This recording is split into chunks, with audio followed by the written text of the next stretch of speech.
So it's been obviously a year that brought challenges, but also so many opportunities and certainly some highlights.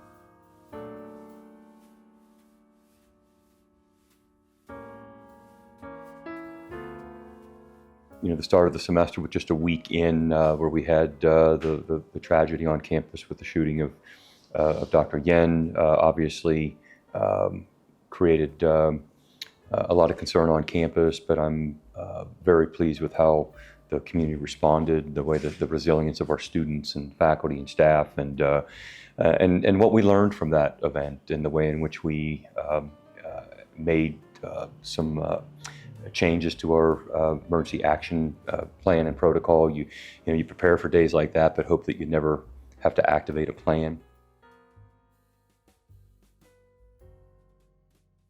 Women's field hockey team winning the national championship here in Chapel Hill with our first-year coach, Erin Matson, who, as you know, won several national championships as a player here last year in her senior year, her last year at Carolina. So that was a real highlight.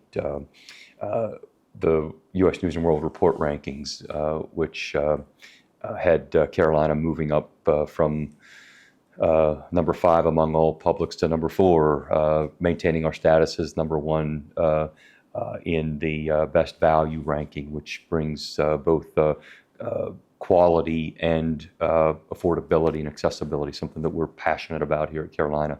And then we moved up from 29th to 22 overall in the overall U.S. News and World Report ranking. So that was fun and a highlight. And then I think just seeing our general education curriculum, which was new last year, our new Ideas in Action curriculum, which was put in place in the fall of 22, really take shape this year. We were still working through some growing pains last year.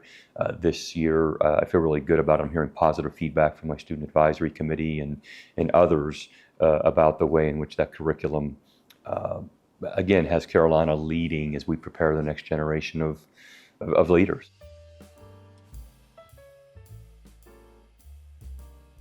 We learned a lot from those 2 incidents. 2 lockdowns in 16 days back earlier in the semester was not the way in which we certainly wanted to start a semester. We, as I said, prepare for days like that and hope you don't have to activate a plan. Having said that, there's always more to be learned from these situations. One of the things that we started over a year ago was putting better lighting in around campus. If you've noticed in the evenings outside of the South Building here, down Polk Place and down McCorkle Place and other high traffic areas, the lighting is much better today than it was even just a year ago. So we've taken advice and feedback from the campus community about needing better lighting for safety. We've installed over 1,000 cameras on campus, including outside of every residential hall over the summer. We have 15 ongoing projects where we have about, I think, 385 to 400 additional cameras that are being installed between now and probably the end of January. The license plate reader is going to be something that's going to be important as we move forward, and we have an RFP out right now to contract with a company to install a license plate reading system that, as we've learned from talking to peers around the country, can be helpful. We've taken feedback from those incidents earlier in the semester through a feedback portal, and just today announced sort of some of the aggregated results from that. I think it was over 3,600 respondents. I think 36% of those were students. So I was really pleased to see that students took the opportunity to provide feedback to us, whether it's around the way in which their classroom or residential hall was locked down because we have challenges with some of the physical spaces. We have to improve on that, and we're working really hard to do that. We're also just looking at the way in which our communication system works under, in these situations. And we took feedback, and we're going to continue to work on this over the next several months, bringing in a consultant to help us. After any incident like that, it's always helpful to do an after incident review to see what we can learn from it and to bring experts in. So that's what we're doing, and we've gotten a lot of feedback from peers around the country, peer institutions where they've had these tragic events that they've helped us think about how to respond to it.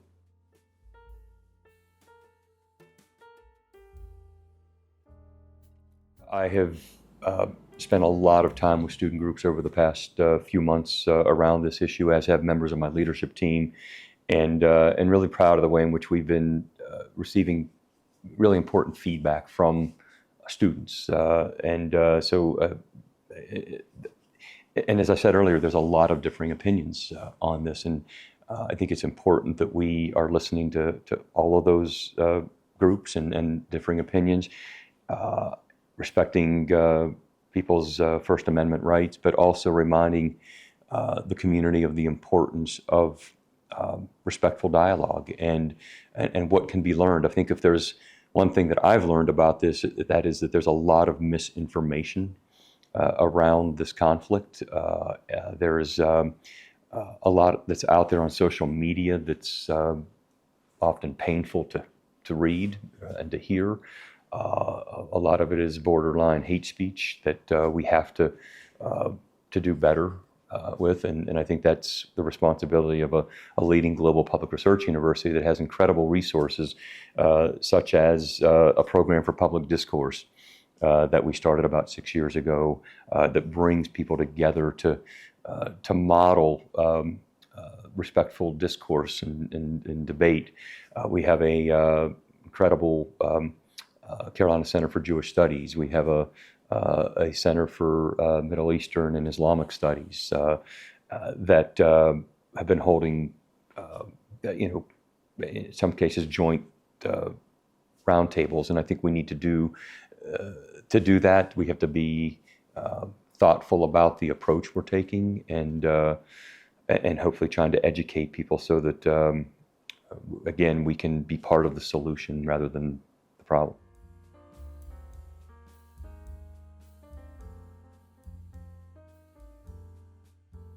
We receive feedback and requests from a lot of different groups and organizations, and this is one that we have been asked about divestment on several other occasions over the past several years, and we listen, and the way in which our endowment is managed is complicated to even break down. And at my level, we have experts that think about the way in which we invest and grow that endowment globally, and so we continue to listen to the feedback, and we'll just try to reassure folks that we are committed to the health and safety of all of members of our community, and being respectful of those differing opinions.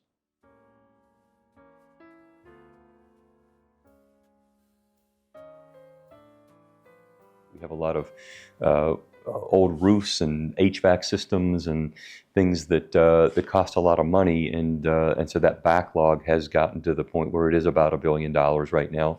We're heavily reliant on the General Assembly to help support us in the repair and renovations, and some years are better than others in terms of what they're able to provide for us. This year happened to be a good year. We've been we received a lot of funding at our request for new elevators in a number of buildings, because we were hearing about accessibility challenges there with elevators breaking down. So we're really excited about that, and there are several of those projects that are underway. Some of those accessibility needs are more easily addressed, such as curb cuts, so that individuals that are wheelchair bound can more easily traverse across campus, and we were committed to that over the past few years and feel good about where we are there. Some of them have to do with ramps getting into new buildings or to the old well. That too, I would say, going back to highlights of this year, was the celebration of the sloped ramp at the old well, such that our wheelchair bound community members can access the old well, whether it's on FDOC or on graduation, that they can enjoy that tradition.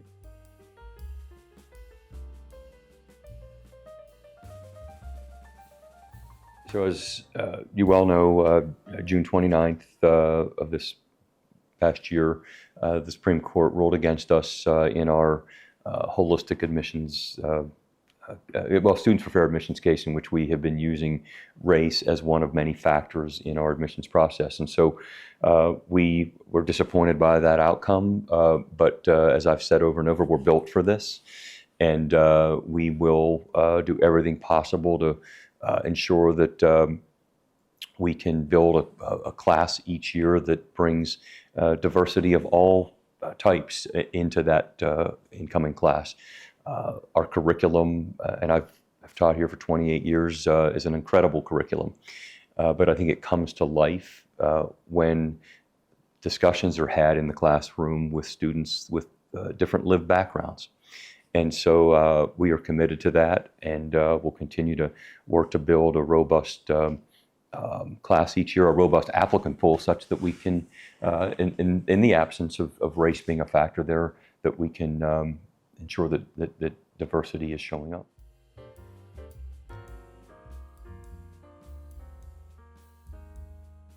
I'm very excited about the inaugural faculty that have agreed to participate in this endeavor. I think Sarah Trull Roberts, who's going to serve in that leadership role, will do an incredible job.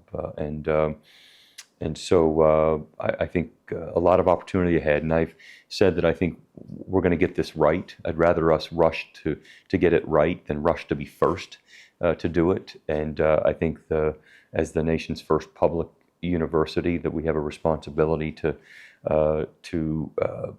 get this right and to have it be a part of our curriculum and the opportunities for our students who want to participate in it.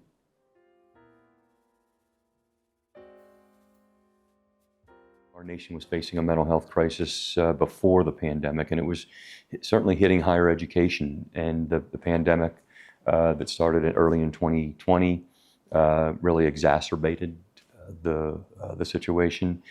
We certainly experienced it here on our campus, and I'm proud of the way in which we quickly put resources in place, everything from mental health first aid to the summit that we held early on in that fall 2020 semester around the mental health challenges that we were experiencing, bringing experts in to come together to help provide additional resources. We were hearing from certain members of our community that we needed to rethink the way CAPS was running, and we hired additional counselors and therapists there that met the needs of our diverse community, and proud of the way we responded. We've continued to have the seminar series that Student Affairs has been running so that students can learn about this. I think one of the biggest changes has been that in many ways the mental health issues and depression, diagnosis of depression, has been destigmatized in many ways, where I think people are more willing to come forward and say that I need help.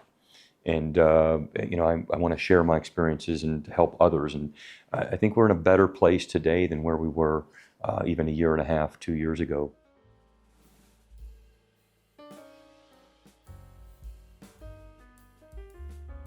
We have a 15-member board of trustees now, and I'm still getting to know some of them because some of them are new, and some of them have been on the board for several years. And I truly believe that all of our trustees love Carolina, and as I do, and I've said that.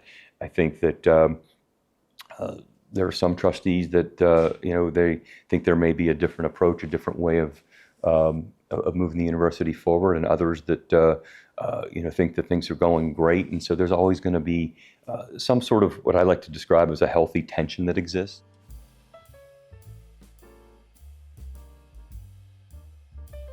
I look out that window every day from my desk at the old well, and I see people taking pictures all the time. And it's pretty cool. On occasion, I've gone out to actually take a picture whenever I saw grandparents out there trying to take a selfie with a stroller, a double-wide stroller with their two grandchildren. I said, that picture's not going to work. Let me go take the picture for you. So I went out and I met them, and they asked me who I was, and I said, I'm the university's photographer. Joking.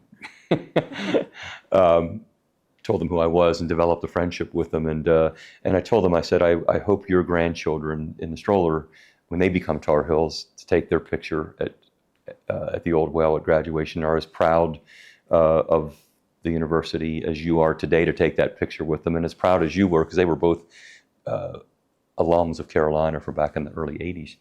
But as proud to take that photo with the old wall. That's been my goal. My 28 years here, I've seen this magical place go through challenges that we've seen, but always respond to those challenges and get better.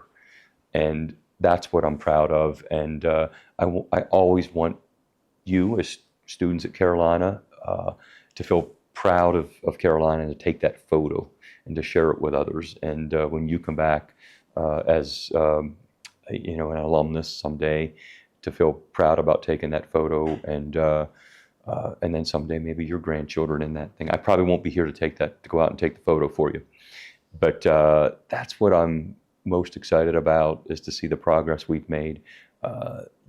These aren't easy jobs, but nobody should jump into this role thinking that it's going to be easy. I tell people that easy is boring, and we certainly haven't gotten bored. And I wouldn't want to. And this is a place that matters to a lot of people. And so I talked earlier about that healthy tension that exists. And it's always going to exist at an amazing place like this. And it's about how we respond to it, always aiming to make it better and preparing the opportunities for our students to go out and change the world.